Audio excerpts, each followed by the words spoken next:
académique. Faut-il le rappeler, l'école de guerre du Mali forme les officiers supérieurs capables d'exercer des responsabilités de haut niveau. Cette 4e promotion, composée de 25 auditeurs, est baptisée promotion AES, un choix du commandement militaire traduisant une vision partagée, celle d'un destin commun. La cérémonie de sortie a été présidée par le parrain non moins ministre de la Défense et des anciens combattants, le général de corps d'armée Sadio Kamara. Le point avec Aridou Matina.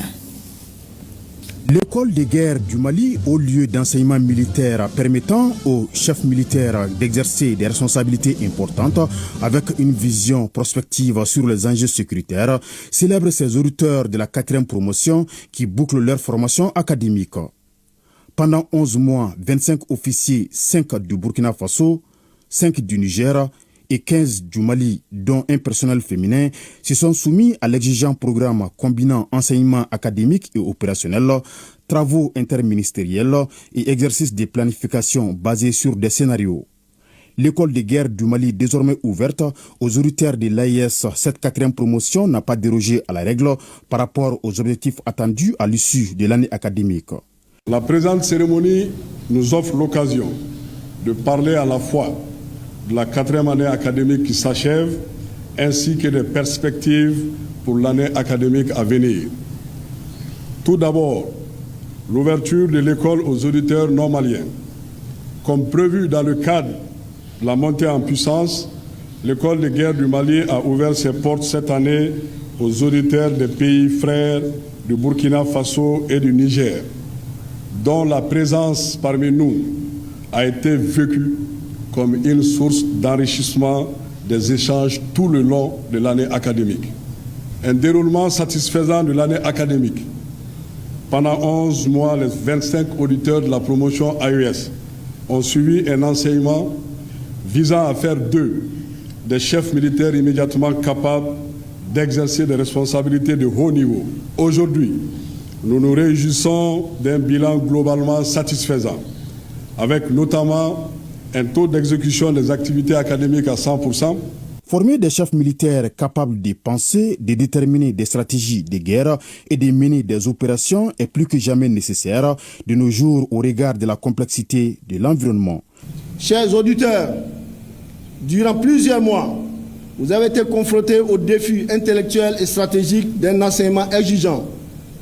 Vous avez exploré les concepts fondamentaux de la stratégie, les enjeux de la géopolitique régionale et mondiale, les notions de guerre passées et présentes.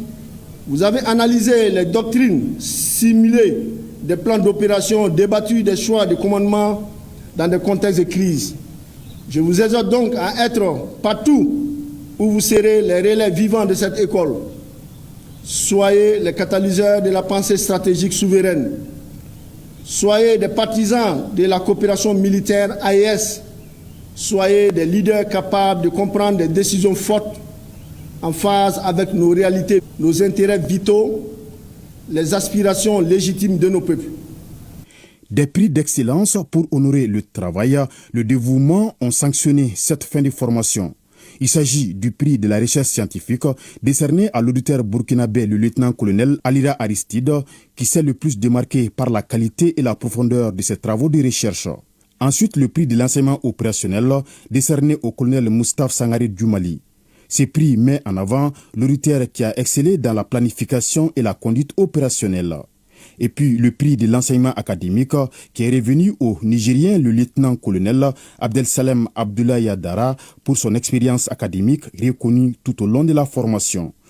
Cette 4e promotion, à l'instar des précédentes, vient renforcer la continuité du commandement au sein des forces armées maliennes.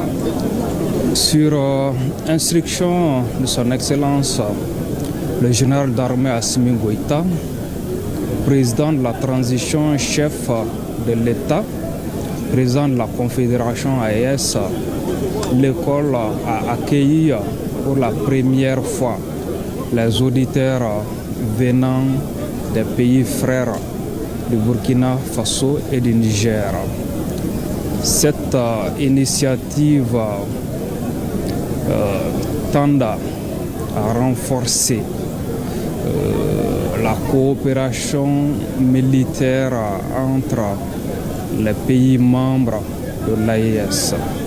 Permettez-moi de féliciter chaleureusement ces officiers pour leur engagement. Ils intègrent de nouvelles compétences. Je les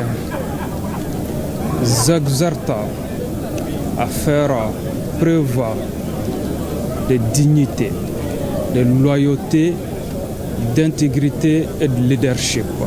Avec désormais leur diplôme de brevet d'enseignement militaire supérieur de second degré, ainsi que le diplôme de master, stratégie défense, sécurité et développement, une nouvelle page s'ouvre ainsi pour les auditeurs de la promotion AIS de l'école de guerre du Mali. C'est là pour la mise en œuvre efficace et efficiente des connaissances acquises au service des armées de l'espace confédéral.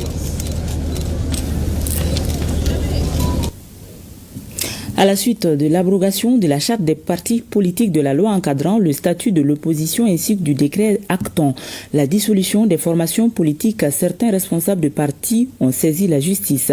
C'est devant le tribunal de grande instance de la commune 1 du district de Bamako qu'ils ont engagé un recours contre ces textes qu'ils jugent attentatoires à l'ordre constitutionnel. Après examen, la juridiction a décidé de surseoir à statuer et de transmettre l'affaire à la Cour constitutionnelle par l'entremise de la Cour suprême, conformément aux dispositions de l'article 153 de la Constitution de la République. Pour mieux comprendre, écoutons Mohamed Marimacha Dougouré, procureur de la République.